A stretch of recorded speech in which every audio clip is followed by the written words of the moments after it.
Russia's emergence as a mediator in the renewed U.S.-Iran nuclear negotiations marks a pivotal moment in international diplomacy. As tensions escalate over Tehran's rapidly advancing nuclear program, Moscow has offered to step in, seeking to bridge the deep mistrust between Washington and Tehran. Russia's readiness to mediate is not just about resolving a nuclear standoff. It's a strategic move that could reshape regional dynamics and also global alliances. But can Moscow truly serve as a broker, or will its own interests complicate the path towards peace? As the world watches these high-stakes talks unfold, the question remains, will Russia's intervention bring resolution or further complexity to the Iranian nuclear issue? Welcome to In Depth.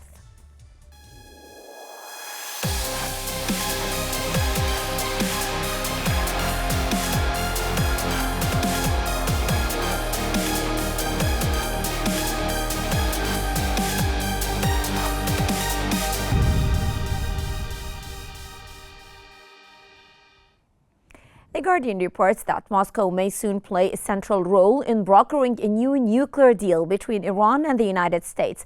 As indirect U.S.-Iran talks progress in Rome, Russia has positioned itself as a potential mediator, with both Iranian and Russian officials expressing willingness to facilitate diplomatic solutions. While Iran welcomes Russia's involvement, citing Moscow's constructive role in the 2015 agreement, skepticism lingers over Russia's true motives, given its close ties to Tehran and also complex relations with Washington. The coming weeks will test whether Moscow's mediation can narrow the gap or further complicate the already fraught negotiations.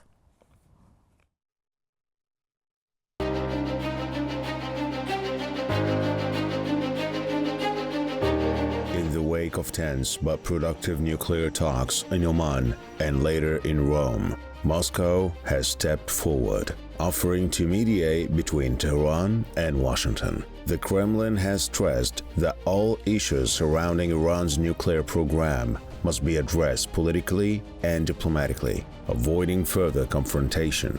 Russia has proposed. And as Russia steps forward to mediate between Washington and Tehran, questions arise about Moscow's motives and the potential impact of its involvement. Can Russia truly act as a neutral broker, or as its interests too intertwined with Iran's? How might this shift the balance of power in the region? And our guests are going to bring diverse perspectives to unpack these critical issues. Today, we're joined by two leading experts in international relations to discuss Russia's role in the U.S.-Iran nuclear negotiations. Mr. Frank Musmar, Professor of International Relations at the University of Texas, and Mrs. Olga Krasniak, Professor of International Relations based in Moscow. Welcome to In Depth. I would like to welcome both of you. And I would start with ladies, as usual, Professor Krasniak. Now, today, Putin approves the strategic partnership treaty between Russia and Iran. How might this treaty influence Russia's relations with the U.S., and how will it affect the negotiations? Well, indeed, today this agreement on a strategic partnership between Russia and Iran was finally signed by President, but before it was ratified by our parliament. And definitely it shows our very close relations, but at the same time, it does not mean a military ally. So strategic partnership does not mean a military ally, but still we have very close positions regarding some global issues, international relations issues. And considering the fact that both in Russia and Iran under heavy sanctions coming from Western countries, from the United States more likely, and in this case we see it is something what facilitates our bilateral relations with Iran, and at the same time puts Russia in a very important position, not just only a mediator, but I would say a stabilizer, not just only of the regional issues in the Middle East, but also a stabilizer on the global arena in global affairs. And in this case, of course, Russia's role as a mediator, as a stabilizer, I think it's very important, and Washington understands it very well.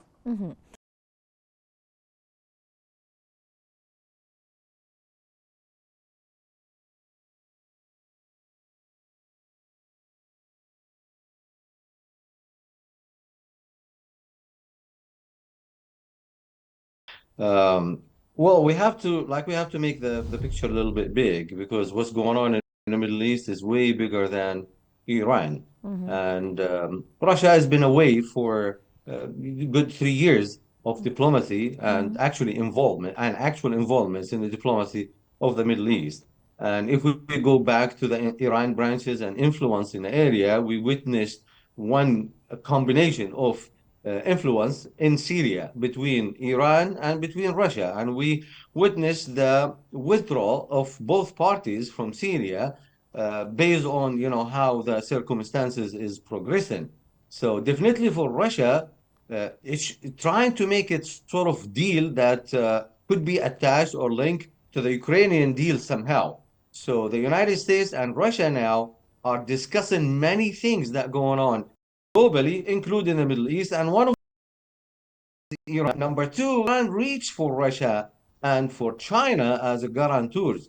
Um, tried before the West, tried before Europe for the previous agreements with the United States and Europe, and we know that it fails after Donald Trump first term canceled it, and then the European Union for 4 years didn't find a deal with Iran reinvest that deal again. So Iran is the one reach for Russia, trying to get it as a guarantor. If we go back again to the history too, Russia offered long time ago to be the source of enrichments of Iranian uraniums in Russia for the peaceful use of the nuclear facilities that Iran has, as an example. So if the direction will go into that way, which is going to be either dismantling the entire system like what happened in Libya before, or reorganizing that under sort of a global umbrella or a guarantor, which could be maybe Russia. But at the end, In we that have case. to understand something very important. Neither China or Russia will accept nuclear Iran. Yes, okay. Professor Krasniak, from Moscow's perspective, what motivates Russia to step into this mediation role? First, of course, we have a very long-term relations with Iran regarding its nuclear program. It's more than 20 years ago. Russia started to facilitate the development of nuclear power plants in Bushehr in Iran. So, and then the situation somehow changed, and Russia somehow paused its participation, its contribution. Now I think it's Russia is back. Maybe it is not something what is publicly discussed, but I believe some maybe secret negotiations and secret work it continues. So it would be number one. So number two, so Russia is a great power in terms of international relations. It means that Russia takes responsibility for global stabilization and also for the world stabilization. And the nuclear issue indeed is very important. Non-proliferation treaty, and according to the treaty, countries are permanent members of the United Nations Security Council. They are not allowed weapons. Otherwise, certain sanctions of the United Nations will come. So, and of course, Russia, one of the permanent members, so of course, would not be interested to have one more nuclear power. And in this case, it's better to facilitate this program to use of nuclear power for peaceful reasons. And in this case, of course, Russia understands that we cannot limit Iran willingness to get nuclear power plants, but it's better to work together to coordinate certain actions, other than maybe just to limit Iran, or maybe not acknowledging what Iran's Says the U.S. administration's openness to Russian mediation.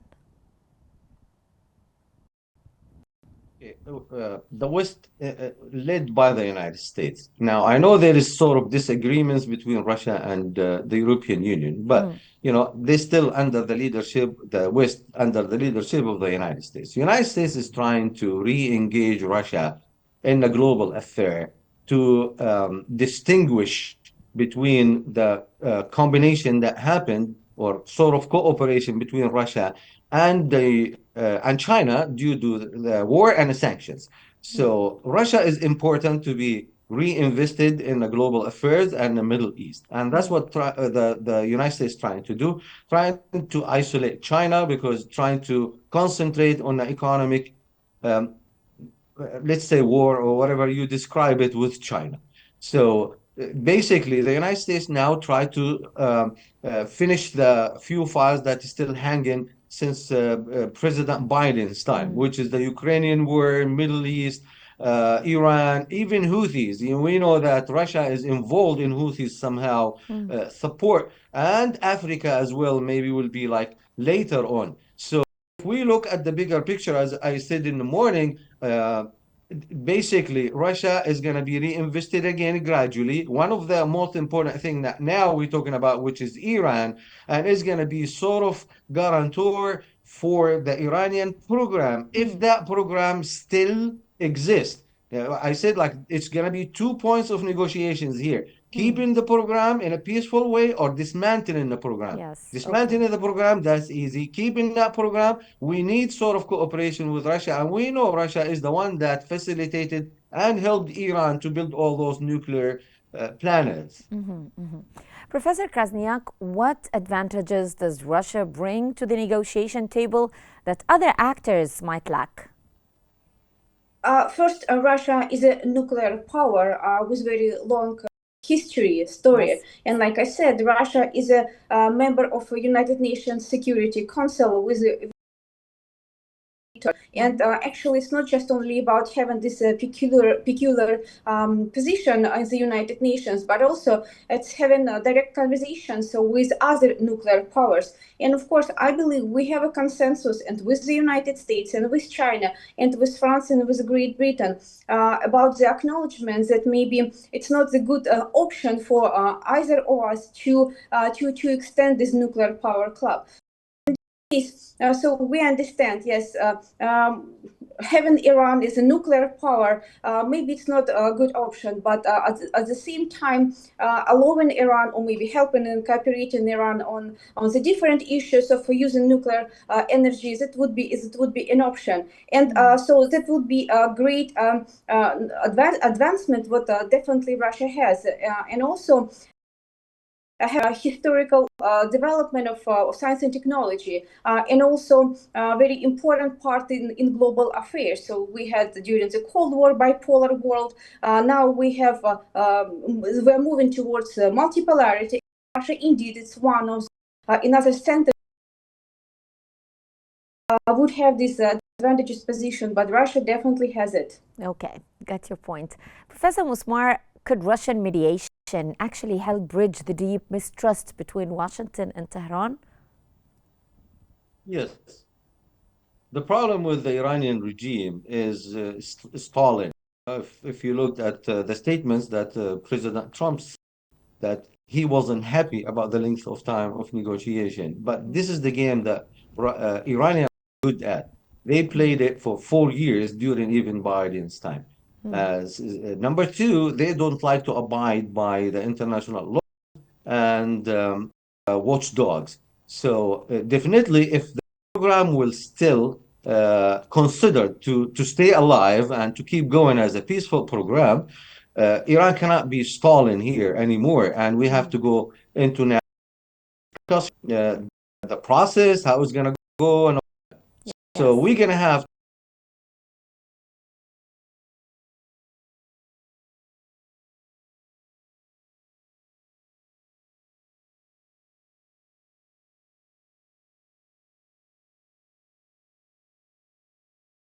they're going to play together. They're going to play together in that kind of formula. As we said, none of them, besides, it doesn't matter what kind of relationship Iran has with whoever, the nuclear clubs, they will not going to accept the idea of another member to join, especially Iran. Number two, if we want to control that program, we want to keep it and keep it as a peaceful program. Now, we know that Russia had, in the past, had a big hand in helping Iran in developing that program. So if Russia will join the United States in the efforts of controlling that program by, like, let's apply with enrichments and all that Iran needs to increase it from 60% to 90%, which is like, we are kind of close in that range. And that's what require a kind of like speed up the process before Iran that reach that level. And as I said, Iran is stalking, because that is like a time factor that Iran is looking for to force its options on the table that they already reached that level of enrichment. So based on that, yes, the cooperation between the United States and Russia helps to contain Iran program if that program will be acceptable, say, and be as a program. Negotiate. Yes. Okay. Professor, Negotiated as a peaceful program. as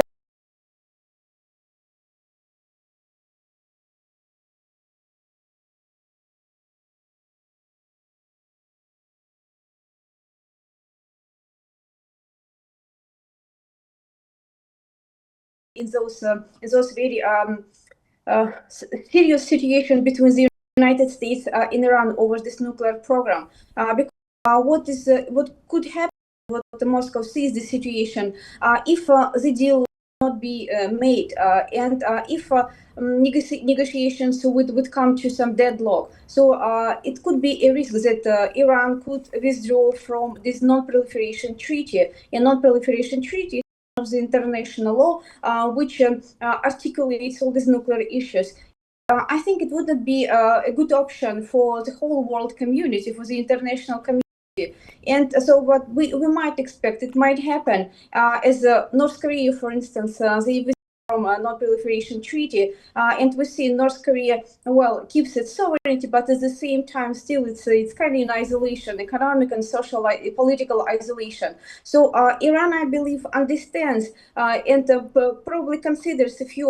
So what can happen? So what would happen if Iran would do this or would do that? And Russia and Moscow as well, we consider that Iran just might withdraw, but I think it would complicate world relations, world affairs. And also I think it might complicate our bilateral relations. And I think that it's not in interest of Iran to withdraw from a non-proliferation treaty, and it's better to cooperate and maybe just to make this nuclear program like more transparent, and maybe just to take certain obligations for certain transparency and control maybe from other nuclear powers. And I think that might be the option. Yes. Professor Musmar, what are the potential benefits for the U.S. in accepting Russian mediation? Well, as we said, the United States has to need Russia in that kind of deal. It's not like offering that. Why? As we said, because Russia is involved in the Iranian nuclear programs big time. Containing that program without Russia and Russia's agreements with the United States to contain that program for Iran is not going to work. Yes. Because the United States, if they, keeping that sanctions against Iran or Russia, Russia will, keep going with the program with Iran and keep supporting the nuclear program of Iran to use it like as, leverage on the United States interest in the Middle East. So it looks like America and Russia are agreeing on the future of the Middle East somehow, and that's how Russia kind of like withdraw from Syria. So most likely there is a new picture of this going up. I'm trying to say that there is some sort of consensus in visions, in political visions between Washington and Russia. Okay. Yes, definitely yes. And if Iran is going to be part of that future of the Middle East, it has to be peaceful Iran, not nuclear program Iran. Okay. And something else, like the West, people maybe misunderstand. The West doesn't have problem with the Iranian people. The West has problem with the Iranian regime and the Iranian nuclear program. Professor Krasniak, what regional or global benefits does Russia seek from this mediation? Like I said, first it's about keeping this nuclear club of United Nations Security Council of permanent members, which includes Russia, the United States, How does this serve Russia's interests in a way? Exactly. It's about just to keep this nuclear club not extended, just to keep it as is. and not allowing or adding potential nuclear power to this club, and basically making this more peaceful, or more stable relations in global affairs in case of the nuclear issues. So that would be the main benefit. It's not just only about national interests of Russia or any other country. It's about for global stability. And having one more nuclear power, which is not a part of, let's say, of international law, some agreements, international agreements, I think it would put the Middle East, more wider global world at risk. So, and in this case, of course, Russia's benefits, it's about just to keep situation as is in the case of nuclear capability. But for peaceful reasons, it would be another story. But cooperating in this way, with transparency and with certain acknowledgements of the needs of Iran, I think that would be the way. And Russia, it is not just only facilitator and mediator, but one of the contributors of Iranian nuclear program for peaceful use of nuclear power. Professor Musmar, how might other regional players like China, for example, and Israel react to Russia's involvement in the negotiations? Yeah, well, as your guest said, like all of them will agree on that, because all of them, they don't need one more member in that club. That's like the main broader line. Number two, as we said, that United States is trying to isolate China anyway, and that's for the benefits of Russia. You know, Russia would like to get rid of those sanctions against its shoulders. Russia's economy is going down. Russia has too many interests in the Middle East. Well, we have to add one more important point, which is like the gas business, which is China. So it's for the benefits of the United States to have agreements, and why maybe the main reason that they choose Riyadh before Saudi Arabia, because we're talking about now the three major big players in the gas and oil industries, which is United States, Russia, and be accurate to include Iran's oil in that business to control the oil prices too. So if you look at the mutual interest of Russia, it's much better for Russia to be away from China, to be involved more, and actually Russia is a piece of Europe at the end. So it's better for her to be involved in the Middle East and the West, away from China. Okay. Now, if China has different interests, which is definitely it has, maybe cross the interests of Russia at the point, a certain level, it's still both of them, they're going to agree, including Israel as well, that we don't need one more nuclear power. Professor Krasniak, what incentives might Russia provide to help reach a deal? We have an agreement already. It's been ratified by Vladimir Putin. So I think it's a main guarantee of our attitude. It would be, it's very clear, it's very explicitly what Russia actually not just only wants, but what actually Russia can propose to Iran. So and I think that this agreement is the main guarantee that the Russian-Iranian relations, so they're not just only transparent, but to each other and to the world, but also they're friendly, and of course we have some mutual benefits. And for it's not just only for bilateral relations, but the world stability as well, and for regional stability in the Middle East. So, and in this case, so Russia was clear and explicitly said what exactly it can do, and reading the agreement, the text of the agreement, it is exactly how we perceive our relations with Iran and how it can add to stability in the Middle East, to the world stability. Professor Musmar, could Russian mediation influence broader U.S.-Russia relations, and if so, in what way? How? Sure. Actually, now we start having embassies, to exchange ideas like before on a global affairs. That's a good benefit. That's a plus. Second, the world really is in a chaos in the last 4 years. And I'm not going to say because of Biden or anything, people think, we're not talking about now Biden and Trump. But in reality, we have chaos in the last 4 years. We have chaos in Africa. We have chaos in the Middle East, Europe, everywhere. And without including Russia in that, we have to understand, Russia is a big supporter of gas, natural resources, and has the biggest pile of nuclear weapons in the world. So we cannot isolate Russia anymore. Something else, the isolation of Russia increased its bilateral and mutual benefits and negotiations with China and North Korea and different countries that it's not really consider friendly in a business or different kind of aspects with the United States. So it's either bringing Russia to the United States or kicking Russia away from the hemisphere of the United States. Now, at the end, there is mutual benefits. Whatever mutual benefits for Russia, whatever for the United States. Talking about the Middle East, it's for both mutual benefits to have the peaceful Middle East. At the end, it's closer to Russia's border and the United States alliance, like Israel and the Arab countries. So Iran is the one that been playing the game of being the country with branches that affecting the atmosphere, the political atmosphere, and the military atmosphere in the Middle East.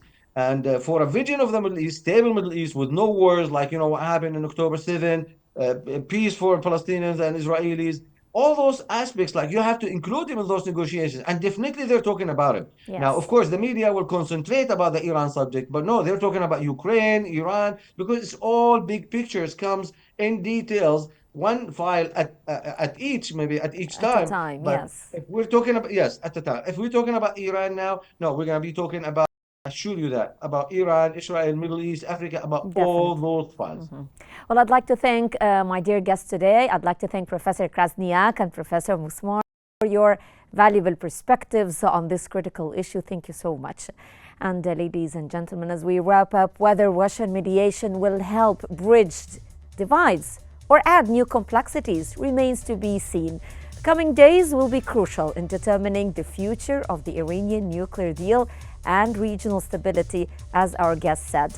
That concludes this episode of In Depth. I'm Hera Al-Hamalawi. Thank you so much for watching. Till next time, stay tuned for more updates here on Q News.